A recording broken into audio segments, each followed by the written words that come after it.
നമുക്കെല്ലാവർക്കും അവരവരുടേതായിട്ടുള്ള പ്രശ്നങ്ങളുണ്ട്, പ്രതിസന്ധികളുണ്ട്, സാഹചര്യങ്ങളുണ്ട്. ചിലപ്പോൾ അതിനെയൊക്കെ മറികടന്ന് മുന്നോട്ട് പോകാൻ പറ്റും, ചിലപ്പോൾ അതിനൊന്നും കഴിയാൻ പറ്റാതെ വരും.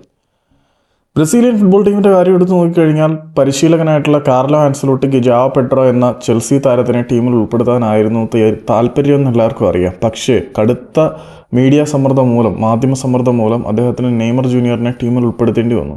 ജാവോ പെഡ്രോയുടെ ഈ ഒരു സീസണെക്കുറിച്ച് പറയുകയാണെങ്കിൽ വളരെ ഇമ്പ്രസീവായിട്ടുള്ള പെർഫോമൻസ് ആയിരുന്നു അദ്ദേഹം ഇംഗ്ലീഷ് പ്രീമിയർ ലീഗിൽ ചെൽസിക്ക് വേണ്ടി കാഴ്ചവെച്ചത്.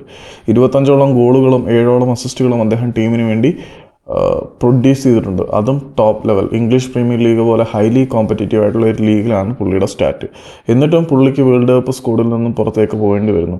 നെയ്മർ ജൂനിയർക്ക് പരിക്കേറ്റ് അതിന് പകരമായിട്ട് ജാവോ പെഡ്രോ ടീമിലേക്ക് വരും എന്നെല്ലാവരും പ്രതീക്ഷിച്ചിരുന്നെങ്കിൽ പോലും ടീമിൽ മാറ്റങ്ങൾ വരുത്താനുള്ള അവസാന സമയത്തിൻ്റെ കടമയും കഴിയിരിക്കുകയാണ്. ഇനിയിപ്പോൾ എന്തായാലും ജാവോ പെഡ്രോ ടീമിൽ വരില്ല. ഇപ്പം അനൗൺസ് ചെയ്ത സ്ക്വാഡിലുള്ള പ്ലേയേഴ്സുമായിട്ട് കാർലോ ആൻസലോട്ടിക്ക് ബ്രസീലിനെ ലോകകപ്പ് കളിപ്പിക്കേണ്ടി വരും. അതവണ നിൽക്കട്ടെ.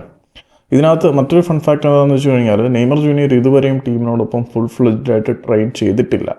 മൊറോക്കയ്ക്കെതിരെയുള്ള നാളെ വെളുപ്പിനെ നടക്കുന്ന മത്സരത്തിൽ പോലും നെയ്മർ കളിക്കുകയോ ഇല്ലയോ എന്ന് പോലും അറിയത്തില്ല.